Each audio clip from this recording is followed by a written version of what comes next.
Hello everyone and thank you for joining us. I'm Eve Makis and tonight's event is part of NTU's Formations programme organised by the Postcolonial Studies Centre and Bonington Gallery. I have the absolute pleasure of talking to the writer Nicola Garrard about her young adult novel 29 Locks, a very powerful book about a boy growing up in poverty in the London borough of Hackney. It's not only a good book, but it's an important one, tackling issues that we should all be aware of, like the grooming of young boys by drug gangs. It's a book that should be on every school reading list, and I think it's already on some, isn't it, Nicola? But you can tell us about that. If anyone has any questions, please type them into the comments section and I will ask them at the end. If I could tell you just a little bit about Nicola.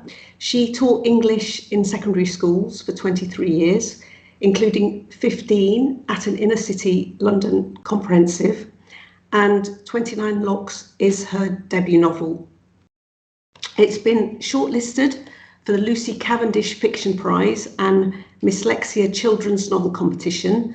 More recently, it's been longlisted for the Bamford Bowes Prize, and it's been named one of the best books of 2021 by the Financial Times. Nicola, thank you very much for joining us. And I wonder if you could just tell us briefly what the story is about.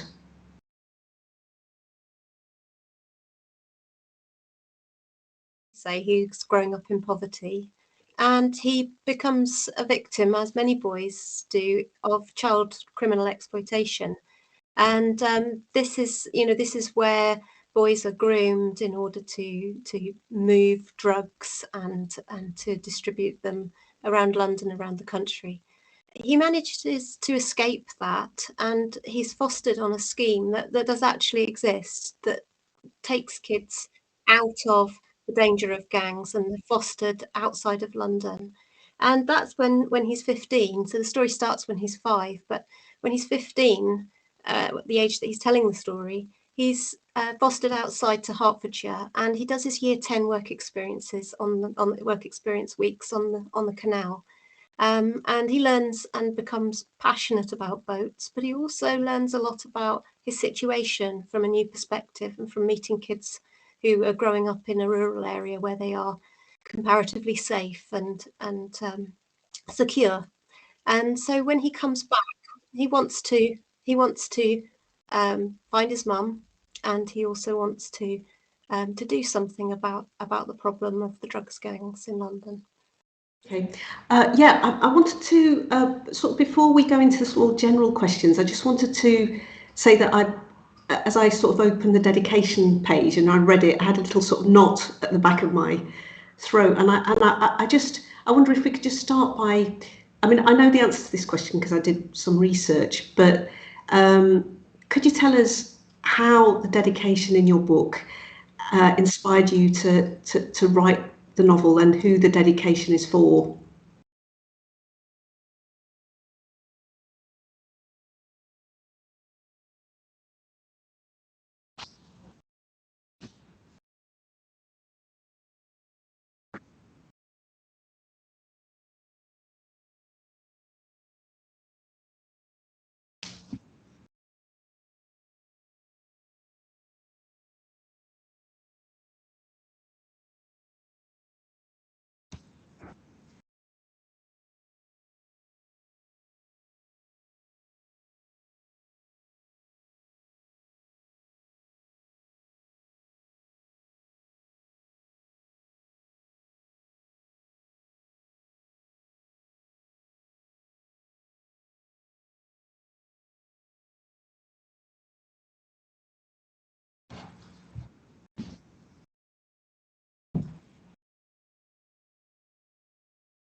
Yeah.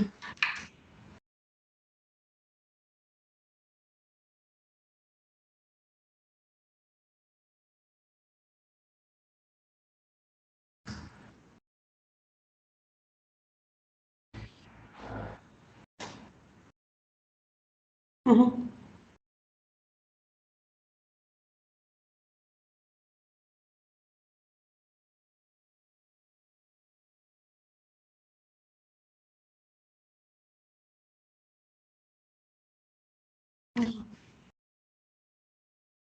So cross about this. There was only the Islington Gazette interviewed his parents and his friends and found out what a lovely boy he was.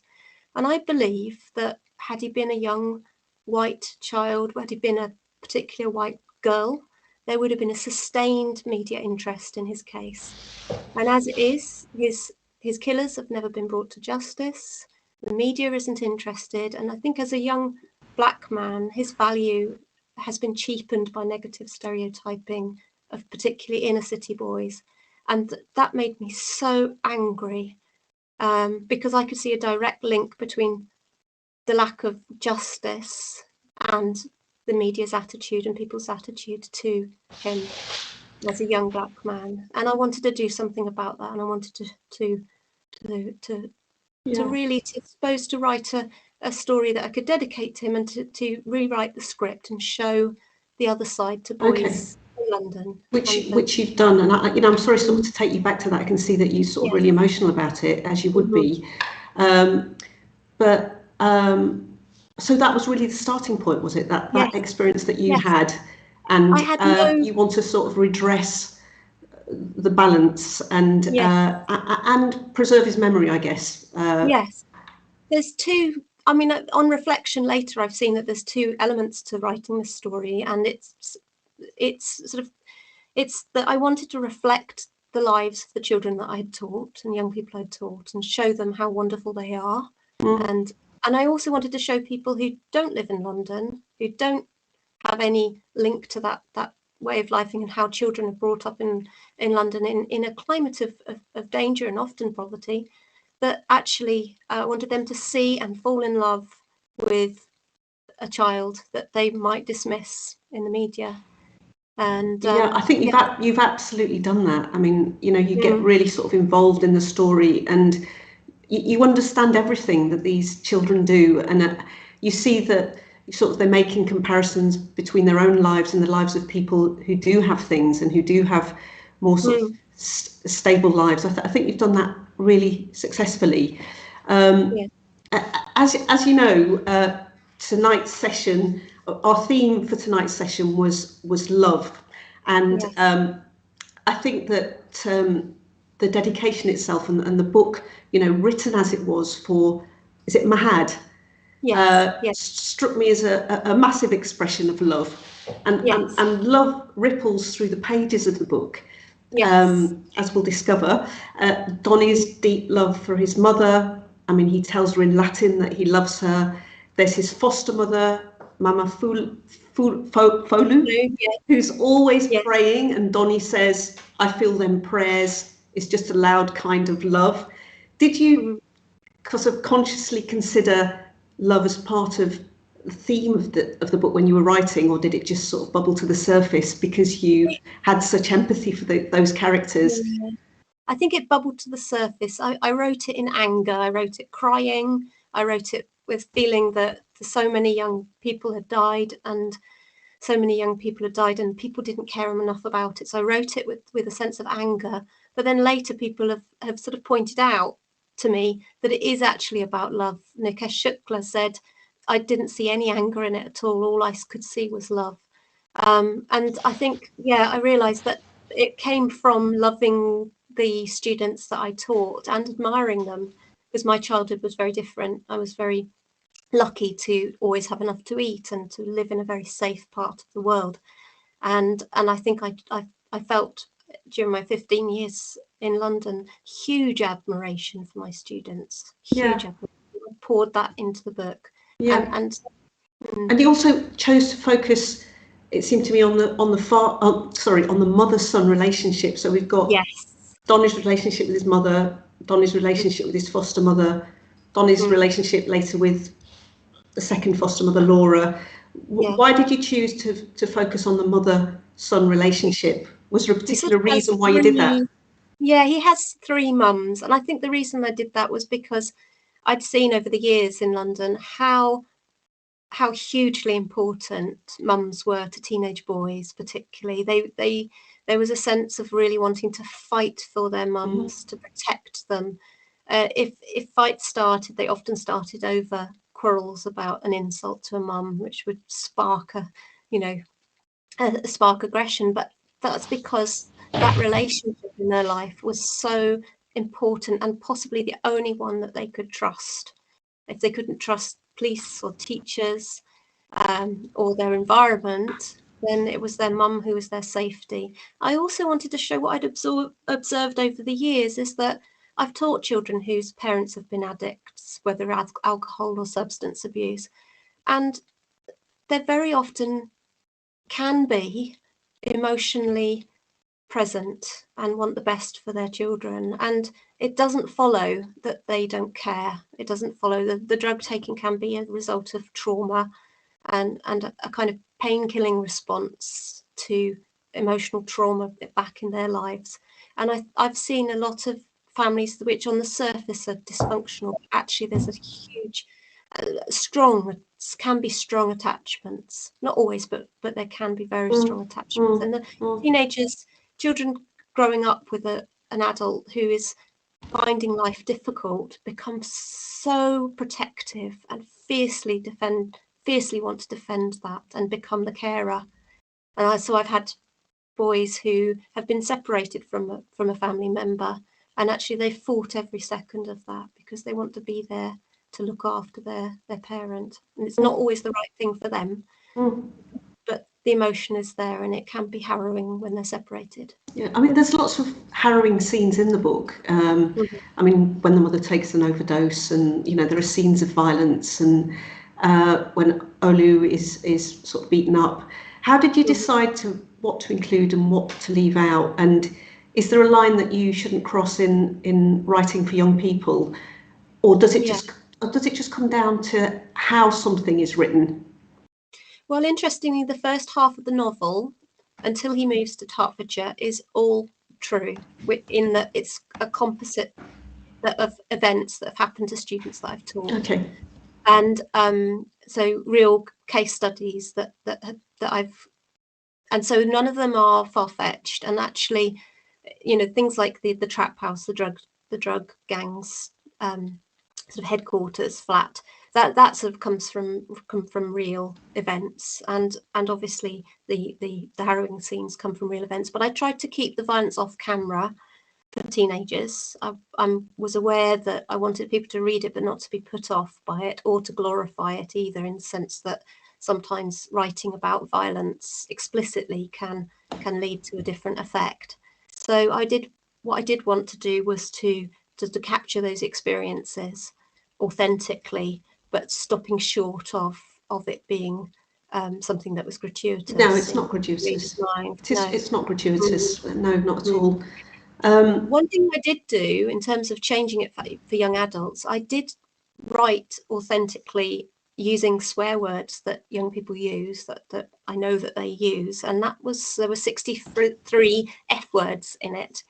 And towards the end of the editing process, in fact, right towards the end, I was convinced that it would have a wider reach, that it would satisfy parents and school librarians and teachers if those were taken out. Okay. So there was a tension between verisimilitude and authenticity, and actually having a story that had a wide reach and that didn't put off readers.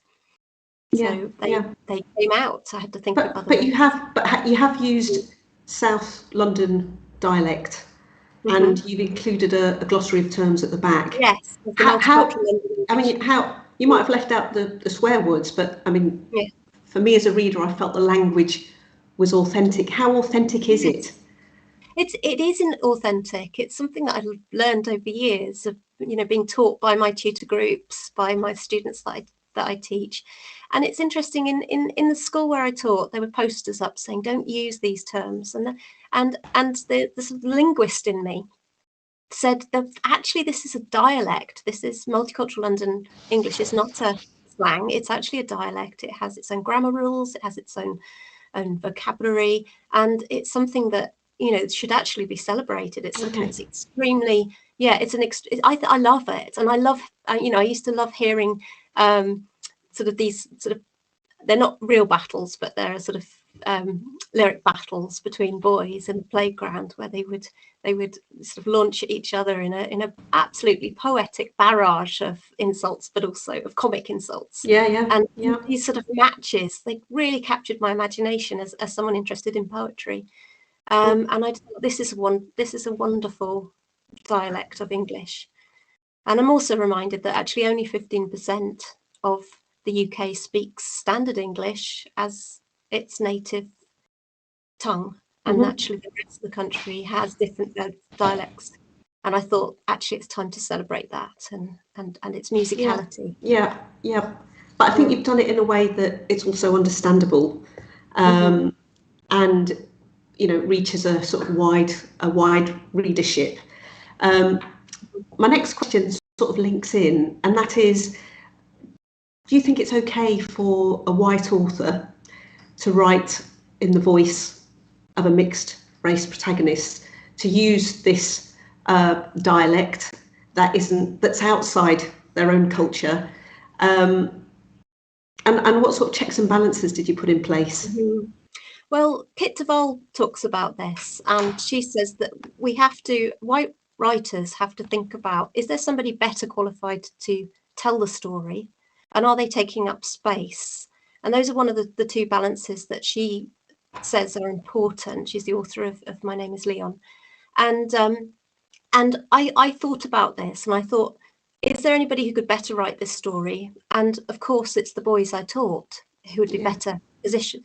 But the ones who were involved in child criminal exploitation, apart from one that I know of, who I'm friends with, they have low levels of literacy, and they have prison sentences, and their education has been interrupted, and some are dead, and so they're not in a position to write that story. And I felt that I was uniquely placed to do that. And I would have said the answer to that would have been no if I hadn't spent 15 years working with boys in gangs.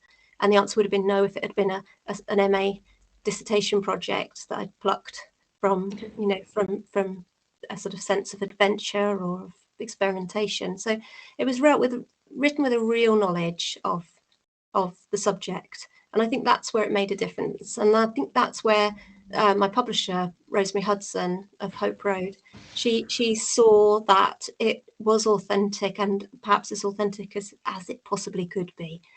And the next thing is that after deciding whether I have the right to tell the story, I then needed to check, because I have a wonderful friend who I used to teach when he was in 2002, and he was exploited by gangs and county lines drug dealing as a 12-year-old, and he left school at 15. But he went on, turned his life around after prison sentences, and has become a mentor, works against knife crime, and he read it, and we talked a lot about the content, and he said, well, it's so much worse than you've written it. But he couldn't believe that actually somebody had written that story and was 100% behind it.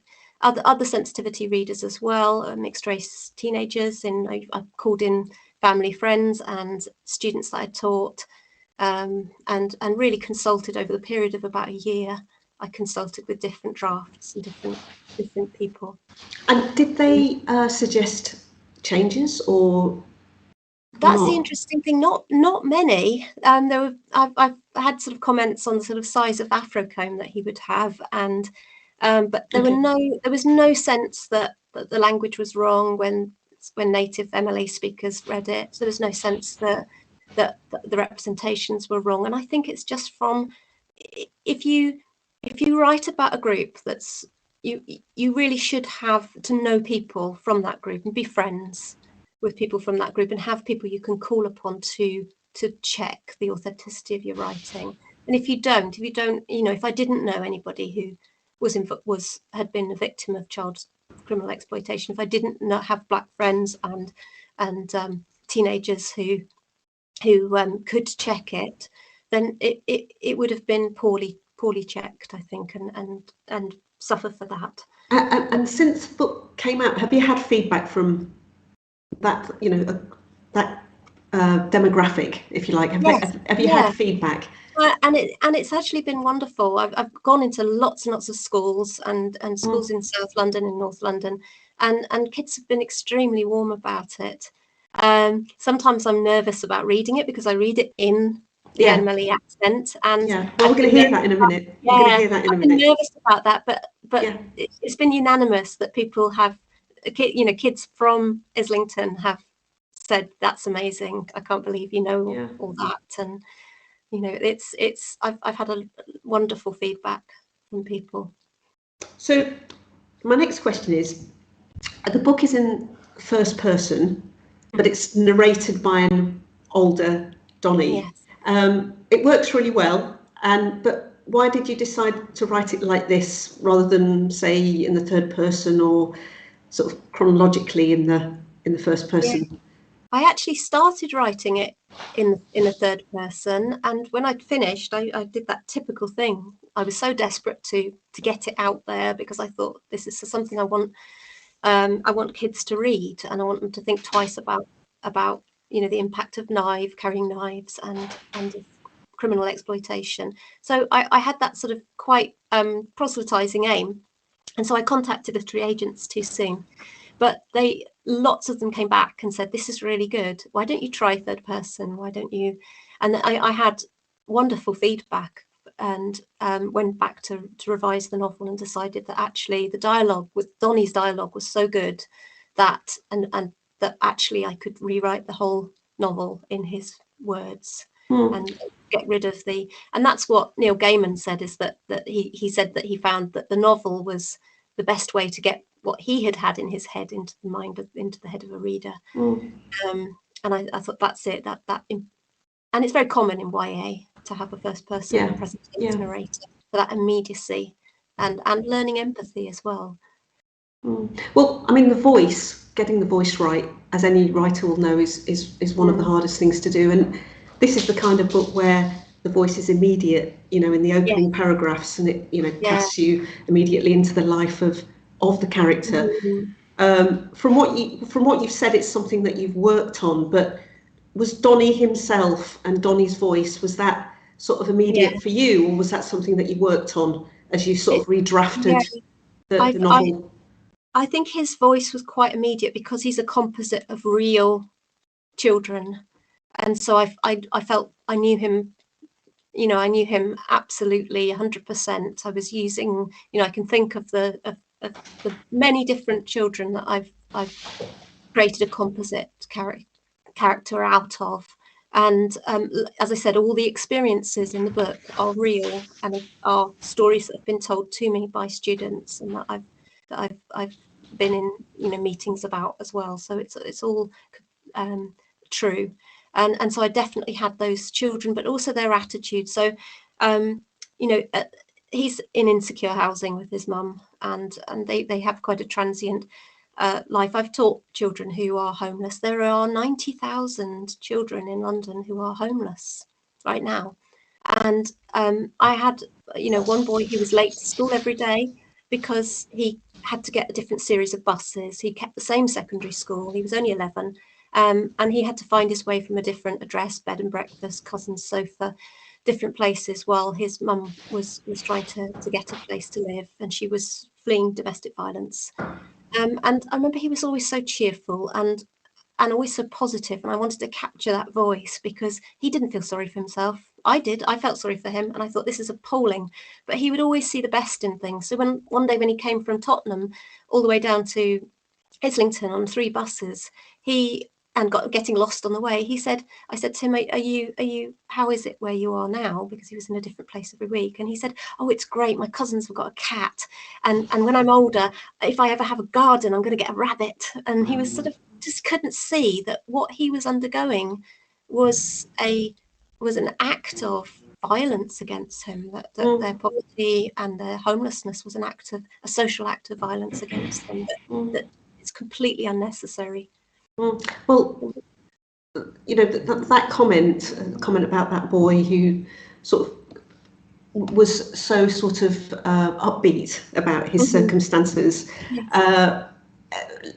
Leads me to my next question, which is, I mean, we've talked about the book being hard hitting and dark, but it's also infused with warmth and humour through the dialogue, through the way that Donnie sees the world as a child, in some of the misunderstandings that he has, trying to understand what's sort of going on around him and the words that the adults are using.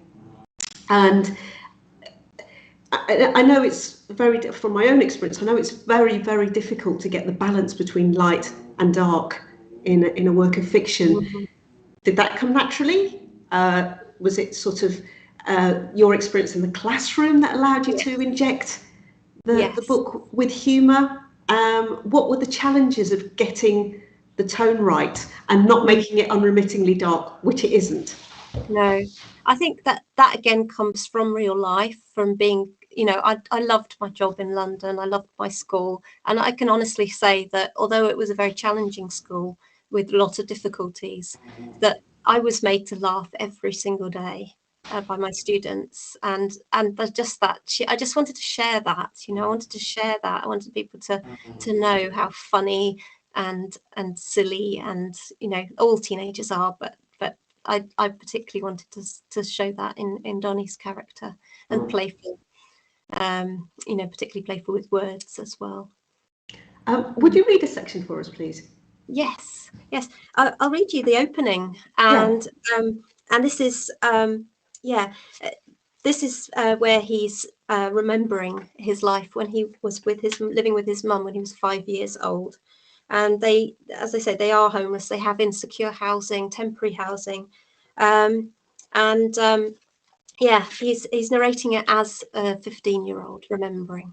Since this, when he was 15, he did his work experience on the Canal and has fallen in love with boats and learnt all about boats. So there's echoes of that recent experience in his life in the opening. So, I ain't always been a boat boy. First up, I lived with my mum on Mare Street, Hackney, in a room above a chicken shop. All night in my dreams, I heard people cussing and getting their food and cars pulling away. Now, most babies sleep in a cot, but when I woke up, Mum was right next to me on our mattress. It was nice like that.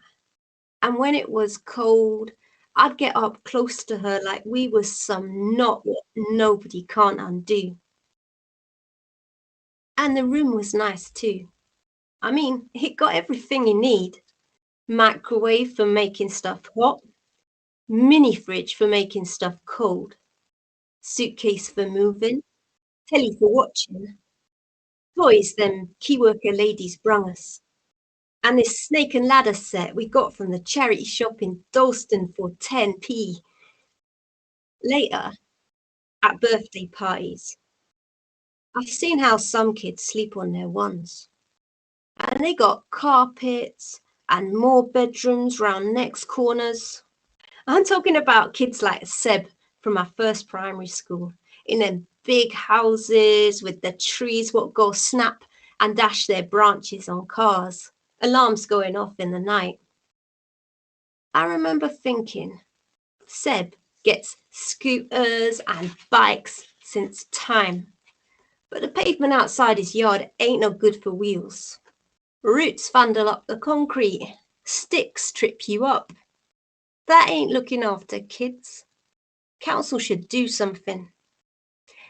Anyways, that room was all ours, but there was plenty others what shared the house. The walls was MDF like marine plyboard or Dutch barge partitions.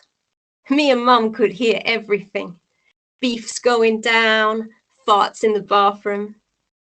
You'll have to cross your legs, Don, Mum goes, this smile starting up on her, a little twinkle in her eyes.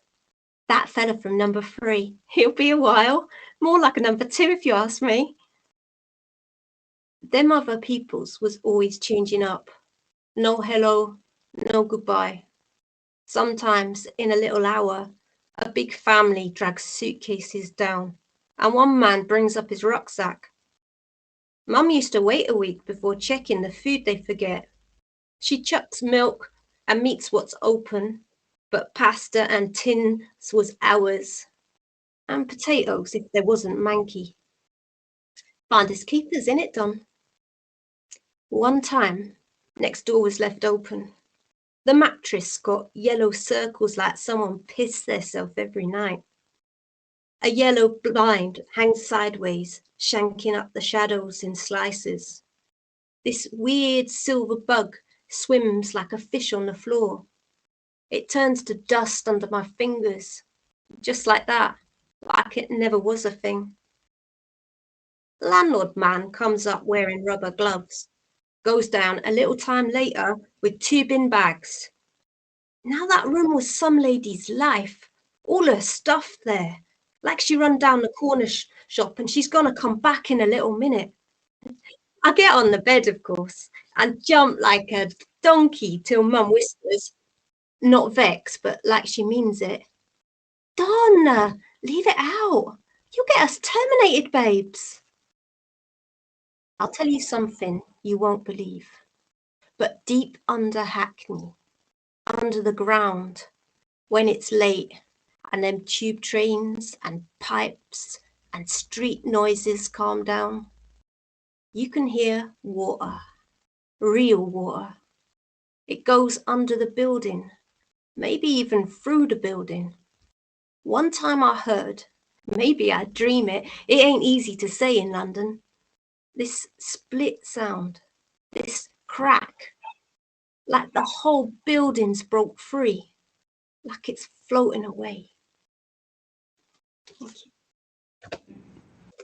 Thank you. And do you enjoy reading it? Because you seem to. Oh, I love it. I mean, does that come from your years of teaching? Yeah. Yeah. I mean, it's wonderful, whatever age kids are, whether they're, 16-year-old, a group of boys who're 16 years old, reading aloud is just the most wonderful thing. And they'll end up sucking their thumbs. And really, really calms kids down. I think it was one of my favourite parts about teaching is the reading aloud as an English teacher. There are some great descriptive passages of London in the book, and I know it's a place we used to teach. There was so much specific detail. There's one passage in particular, I think it's page 105 or something, where you've just got this long passage of description. I was just wondering, did you walk around taking notes, or was it just in your head after years of living in London? I think a lot of it I wrote from my head, and then towards the end of one of the last of the first drafts, I did the walk from King's Cross to Limehouse, and I did the whole 8 miles, and I came back from that. I just observed and listened and stood and watched, and then I came back and wrote about 3 pages of detailed notes about everything that I'd seen.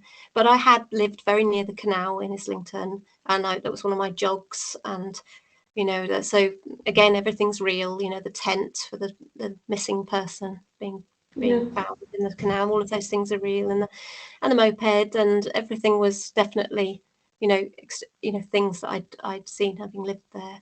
But I had decided to try to celebrate it. So I wanted the descriptions to sort of show the wonder of it and the nature in the city as well. Yeah, I think it's also interesting for writers to know that writing is a layering process. So you write a draft and you've got description in it, but sometimes you have to go back to that description and you have to go to the place if you can and make it better. So it's not just you write it, you bang it out and it's done. Sometimes you have to you have to go back and you have to edit and you have to add more detail, more specific detail. So you've got London as a setting, and then we move to Hertfordshire. And once again, the setting is described in great detail, as well as the contrast with London, good and bad, and also the drawer of London. So it's sort of somewhere in the distance, sort of drawing Donny. Yes. And I found myself asking, I don't know where you live, but I felt that this somehow might have related, because it felt so real I felt, does this relate to your life somehow? Have you moved out of the city? Yes. Yeah. So I started teaching in a big rural comprehensive in 2017. I left my school in London, and I actually cried on my interview day when I got into the car, because I just couldn't believe that the school, that the kids in a rural area, I couldn't believe how lucky they were and how the school was so different. I mean, the difference is my London school was 70% free school meals. So 70% of kids living in poverty, relying partly on food banks, and and then the school in Sussex, it was a comprehensive school, but 5% free school meals. And so most kids come to school having eaten breakfast. They go on a holiday once or twice a year. They're extremely calm, a calm place, a place where there's no grooming. Although county lines is starting to come into rural, particularly vulnerable rural kids are starting to more and more to become a part of that. But yeah, it's just a totally different set of issues that teenagers had. But I remember thinking how unfair it was. And of course, my children now are enjoying that life where they can leave their bikes unlocked and they can, play in the woods with penknives and, and actually be children, which I'm not so sure is always possible for all children in London. There's lots of benefits to being in London, but I felt that unfairness that children were having such radically different lives. So I wanted to show that in counterpoint with the character from the rural area. And one of the things that connects these two places is the canal, which is a motif, the 29 locks, the title. I was wondering whether 29 locks also had a double meaning. I was sort of discussing this with my daughter, so it's I don't know. I mean, it refers to the locks that open, but also and the barriers. The barriers, So I did think that there was a double meaning. Yeah, but and prison. And prison. So you go into great detail about the history of the locks and the nitty-gritty of boating. Again, I was wondering, is this something that you've done? What sort of sparked your interest in canal with boating? Kids in London? Yes. We had a wonderful extracurricular Friday afternoons, and we so there was the canoe club and the sailing club, and I've been sort of taking trips of kids from Islington to Wales, where we'd canoe and do outward bound sports, climb mountains. And so it's sort of seeing how boats can transform kids, particularly kids with low self-esteem or who it's so absorbing to be a part of, to be sort of in charge of a large craft, that it's a really wonderful effect on kids. I feel like all kids should have access to outward bound type activities. So transformative for them. So it's seeing that, and boys very quickly, and maybe I'm being sexist, but I feel like boys very quickly develop. I know my son does a very specific interest where they want to learn everything and master a skill. And I've really felt that, and they want to know all the names of things. And I mean, it was a sort of slightly nerdy exploration of the canal, but I like that. I mean, I like that. I like to learn about things that I had no interest in before. But you go into great detail, and it is, I don't want to stereotype either, but it is like the brain of the boy sort of taking everything in a very sort of all the technical elements of boating. So I thought that worked really well as well. And it's in that he starts to develop a kind of political understanding as well through history, through learning about the history of how the exploitation of workers, and then he can join the dots to his own exploitation by a criminal gang, and that kind of indentured labour, which gang exploitation is, a kind of indentured labour where a child is in debt to a gang financially, and then it becomes. And so I wanted that to be sort of one stage on his journey towards actually being angry about his life. So it wasn't just the journey, the adventure on the canal. It was about the canal. Also highlighting the underlying themes of exploitation in the novel. Yes. Yeah. So I've tried and failed to write young adult fiction, and discovered that it's a really sophisticated art form. It's not, easier than writing for adults. And I was just wondering, were you always going to write a book? Because this, for me, is sort of a bit of a crossover book. I think it can appeal to children, but also to adults. Yeah, readers tell me that. Yeah. Was it always going to be a book for children? And is Yes. that the way that you like to write? Do you feel that your writing lent itself to writing for young people? I mean, the writing's really sort of clear and concise, and the sentences are short. But as most writers know, writing clearly and concisely is the hardest thing ever. Work, yeah. I've sort of learned, I didn't set out to be a writer. I set out to write this story, and it has quite a didactic game. I really wanted kids that I taught in London to have a book that showed their life and their struggles, the ones that were growing up in the shadow of gangs and of postcode violence, and so it's a kind of present to them. And so it was always going to be for teenagers, and I'm just lucky that adults enjoy it as well. And but it was really for it was written for the boys that I taught. Yeah, I think you've sort of answered my next question, which is the book's really emotional. And I was going to say, did you find it emotional to write? And you've already mentioned that you cried while you were writing it. Yeah. Was it quite a painful process at times? Very, very painful, but particularly the point. Well, don't want to give it away for people who may want to read it, but there's various points where where there is a crisis, and it it is harrowing, and for me, I sort of feel that as real and go over some of the emotions that I felt after Mahad had been killed, and that murder and that senselessness, and also the sort of fear of the pain that they went through. And as I said, everything in that first half of the novel is true and has happened to real children, including a boy who lived next door to a friend of mine in Peckham, and I was actually there visiting the night that he was stabbed, and he made his way. He was a young man called David, and he made his way, instead of calling for the hospital or calling police, he was stabbed. He was a student, actually, about to start university, and he found his mum. He went home to his mum, and instead of phoning the police, the lack of trust there, and instead of phoning an ambulance, he just went to his mum.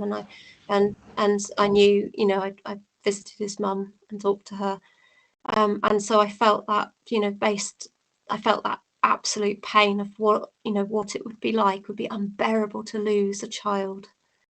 Absolutely unbearable. So some of the scenes I couldn't even read the proof, the sort of final copy before printing, but without crying again, because it felt so personal to me. The loss felt so personal to me. Well, I was wondering at this juncture whether you would just read from your acknowledgements from page 286, where you say, which relates to sort of what you've said about sort of the plight of mothers, where you say, I first taught Mahad.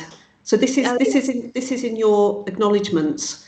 Yes. Yeah. I mean, could you just read that paragraph? Yeah.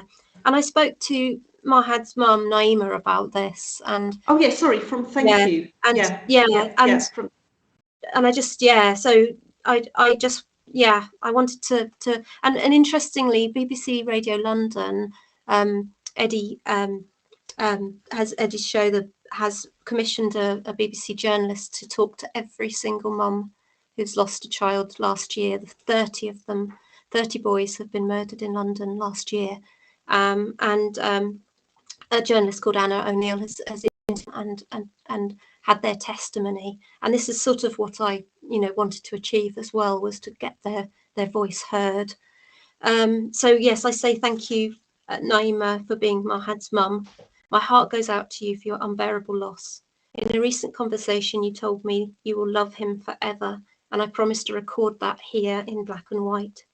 I first taught Mahad when he was 10 years old during a primary school secondment. His sense of fun and optimism was contagious, and his smile lit up my classroom. He was loved by his family, friends, and teachers. At just 18, he was tragically stabbed to death in London. It will never be forgotten.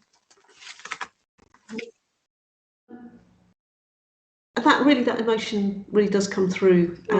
You know that there's some sort of deep underlying emotion in the novel, and it's an adventure story. There's a lot going on, but there's something much deeper underneath. From what you're saying and from what I'm sort of picking up on what you're saying, this took a long time to write. How long did it take to write the book from start to finish? Well, in terms of sort of the whole process of first draft to a draft that could be sent to the Lucy Cavendish and the Mslexia competition, I suppose it was 2 years. Well, the Mslexia was 2018, so about 18 months from start to finish. The first draft was incredibly quick. I did the first 65,000 words in 6 weeks, and I didn't know how to write. Oh wow! I didn't know how to. I was extremely upset, and I just wanted to record everything that I knew about the problem and the environment and how children felt. And I started this in September 2017, and so I'd started working in Sussex, and so I didn't want to lose that connection either. I think I was also grieving leaving, my school where which I absolutely loved in London, and so I wrote it very, very quickly. But of course, I had no idea what I was doing, so it needed a lot of work. And I think right up to the final copy editing process, I've been rewriting and I'm a real perfectionist when it comes to that. Even when I'm doing a public reading, or in a school, I think, oh, I wanted to move that comma. It's too late. Well, I was going to ask you this, but it's coming from somebody who's watching. Paula Savides is asking, any plans for another story like this one? Have you got it all out? Have you sort of unburdened your soul, or is there more? And is your next book along similar lines? Yeah, I've been asked that a lot actually, and I feel very much that I find it hard to go back to Donny. And I also wonder whether I would be pushing my luck in terms of, in terms of the voice. That actually, I'm out of London now. I'm out of how children in London speak, and it evolves very quickly, Emily. And I think that it would suffer, the authenticity would suffer, and also it would become a story. And I feel that there's a sense that it's not a story; it's an account of the real things that children go through. And now I'm surrounded by teenagers with very different, experiences. And so I feel that it's not really, it's something that I would find very, very difficult to do. I'm not ruling it out, and I have written sort of bits and pieces, but I feel that it would be a story. I'd be thinking of a plot, which I wasn't really doing when I wrote this. I was just What are you writing at the moment? At the moment, I'm writing a novel that is about three brothers that's set in Devon, and it's about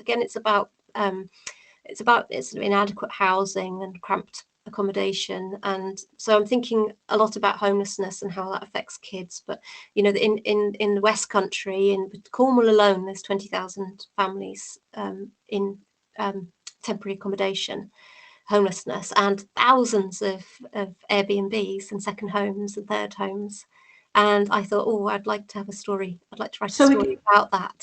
So again, you're basing it on truth. Yes. Yeah, and I guess your social concerns and your politics and things that you feel need to be aired. Yes, absolutely. Yeah, yes. And so that's what I've been working on recently. And I'd like to one day write a novel for adults as well. I would really love that. And do you have any advice for aspiring young adult writers? I mean, how they make a start, or something that you found out along the way that you would like to share? Well, in terms of YA, I think the best thing that I did was I it's not a very popular thing to say, but I got rid of my television in 2017. And I partly did that because my eldest daughter's dyslexic, and I read an article which was very persuasive about if you want to help your dyslexic children, you bore them into books. And you know, she hasn't necessarily become a good reader, but she is a brilliant artist as a result of my, you know, DVD once a week sort of schedule for them. But yes, it seems very mean, but it was also for me. I wanted to immerse myself in YA, and I'd been reading the Carnegie shortlist, a long list with Year 9 groups, and I'd been shadowing the UKLA long lists for YA. So as an English teacher, I'd been immersed in that, but I then set about very seriously reading entire long lists systematically, and joined a YA book group as well, a teen reads book group of English teachers who. So would you say it's essential to read YA? Absolutely. Essential to read YA and YA of the genre that you're going to write, or all Everything. YA? I read all YA, yes, indiscriminate. I read adult fiction as well, and poetry, but I think, yeah, that kind of wide reading to know what's there is absolutely essential. And just, yeah, absolutely essential. So I make sure that I know everything that's coming out, that, you know, that has been put on these long lists. And the other thing is I had to sort of get up to speed with, although I was a reader, I had to get up to speed with the craft. And the way that I did that was to read lots of, I did it completely free. I didn't have the money for a course. So I did it all through reading books, articles online, and Emma Darwin has an amazing resource on, it's called the Writers Toolkit, the Itch of Writing Toolkit, and it's amazing technical advice on things like when to go into the pluperfect flashback scenes, and then when to, you know, and just really, really good detailed. And I needed that because I sort of knew what good writing was, but I didn't know how to create it. And that needed some technical work, and I managed to do that. Yeah. So you found tips and techniques Yes. on writing helpful? Yes. So you go back to the craft and yes. You go back to your draft and yes. work on it using the knowledge that you'd acquired. Yeah. And the other thing is read your work out loud. I read all my drafts aloud. It takes hours, but you can see immediately the you know, where you hit a dud note, where the rhythms of a sentence are wrong. And I think, you know, particularly for dialogue, that's important, but for everything really. So I probably read 29 locks out loud, probably about 6 or 7 times, and it takes a whole day of this, being an audiobook reader, and with a printed out copy. And then I would mark. I wouldn't stop, but I would mark with a line in the margin where I'd missed a note or where there was some problem, and then go back to it and analyze why that was, why that interrupted the flow or missed a beat. So that's really good advice. That's really, really good advice. So we're coming to the end. We've got a few more minutes. I wonder if you could just read a final section for us. Certainly, yes. So this section comes from towards the end, when Donnie has and his rich friend Zoe have stolen a barge, a canal boat, and they're making their way to London. She wants to go to a dubious modelling interview, and he wants to find his mum. And so they've when he gets there, he realizes that she's being groomed, and he also realizes that there's a drug importer in Limehouse Marina, where they're headed on their boat. So he's arrested for criminal damage, but he's not the boy that he was when he was in a gang. He's not the boy that he used to be, and the police slowly realise that actually there's something else happening here, and that he is actually the hero. So he's in the custody office of Limehouse police station. Donald Leroy Sampson, you've been arrested on suspicion of aggravated criminal damage of a luxury class motorised yacht belonging to Lawrence Chapman at Limehouse Basin Marina, and the possession of an offensive weapon with intent. Man needs educating, so I tell him. Oh, my days! It ain't offensive. It's a windlass key. It opens lock gates. With intent to endanger life. Do you understand the charges? I nod. He reads all them rights I got. Medical, phone call, toilet, food. Please confirm your date of birth is the 10th of September 2004. I nod. You're 15. We need to contact an appropriate adult. Who can we call? Ghostbusters. I gotta smile a bit. Bedman frowns. Olu, I say. I'll fix up my face because I weren't raised to take the piss. Olufemi Adiola. He pushes paper my way. Says, write that for me, please. Is he over 18? I nod. Relationship to you? Brother. Foster brother. Your address? I can't tell him. Not yet. It's a simple question. Where's home? I ain't got no home. According to our records, you were arrested for the theft of a moped and arson in 2016. Your address then was in Hackney. Has it changed? I hear the man, but I ain't saying nothing. He types, saying refuses to give address under his breath. Empty your pockets, please. I lie down Zuma J's hatch keys, the vintage Nokia, and my afro comb on the dust custody desk. Fedman picks up the tennis ball.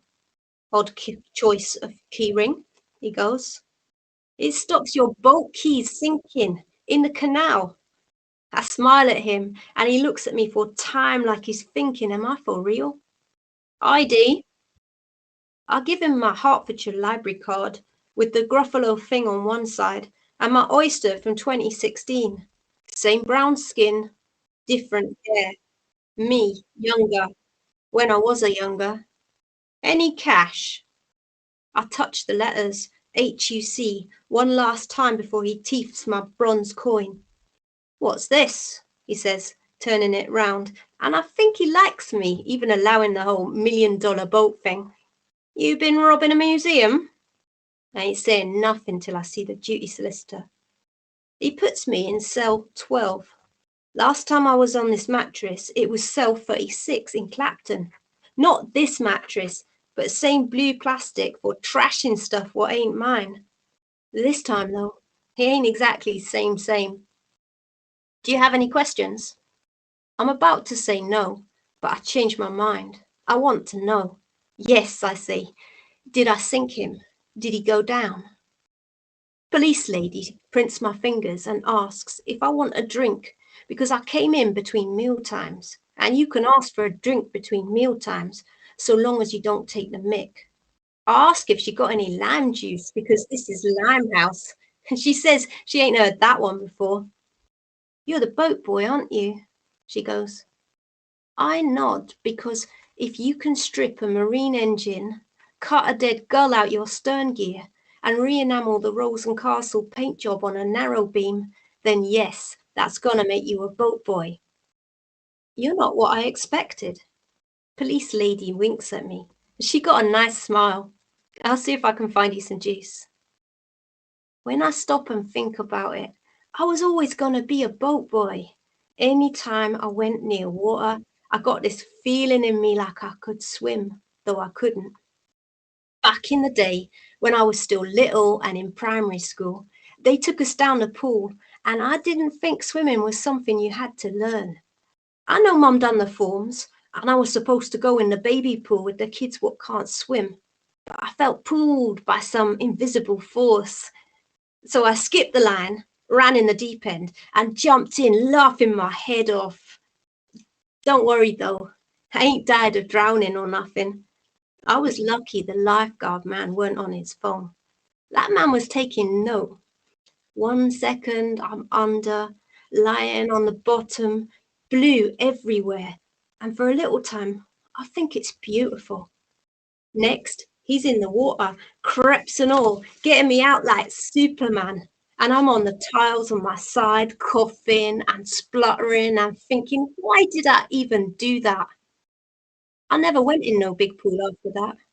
Not more one more deep than my shoulders is high. I just watched like a mug, like when I went Bognor and couldn't do them slides. After that, boats just made sense.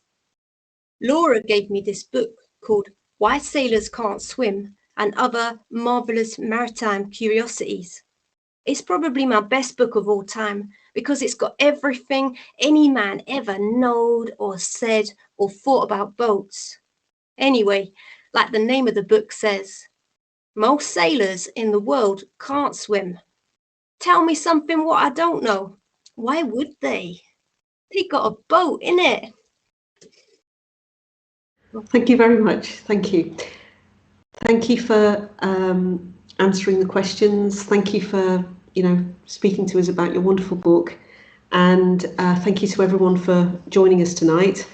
I wish you all the best with the long listing. And I hope you're going to hear soon. And just have a nice rest of evening.